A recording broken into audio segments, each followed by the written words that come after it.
راغلی د مغلو سیلاب یوړل لکه سلی ما پدار کوي چې منصور خلکو ته یاد شي مودې وشوې څوک پدار نه دي ختلي د پښتنو زلمې زړور دي د پښتنو زلمې زړور دي د سره تیر دي که تیر دي بې ننګي نه قبله وینا یو وطن زیرې که زیرې مې در باندې وطن زیرې که زیرې مې در باندې ټول پښتانه دې په نامه سرور کوینا یو وطن زما زه د وطن یم وطن زما زه د وطن یم د پسر مې دشمنۍ اخیستې دینا وطن زما زه د وطن یم ما ملنګ جان پکې خپوړې کړې دینا زمونږ په خپله طوفاني خیالونه مونږ چپې د سمندر نه منو مونږ تورزن د احمد شاه نوسیو ځکه د سر د پاسه سر نه منو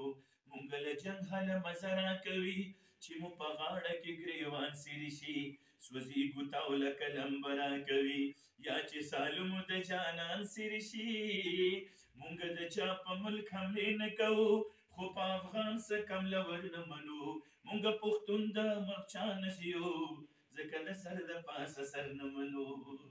دا تاسو دپاره یو څو شعرونه نواب صاحب ډالۍ او په ملاقات ډېرې خوشحاله شوم ملګرو ماشاءالله نواب صاحب سره چې الحمدلله دې ټایم کې د بلوچستان د سیمې او د ډېرو مختلفو علاقو یوازې الله جل جلاله یو مقام ورکړی نواب دی او بعضې لږ دا د یوې علاقې نواب دی دا د بلې علاقې نواب دی خو الله جل جلاله نواب صاحب ته چې کوم مقام ورکړی دی نو رب ذوالجلال نه به سوال کې خدای پاکه عزت او ذلت ستا په لاس کې دی دا مقام ولې په آخرت کې مولا ورکړي ماشاءالله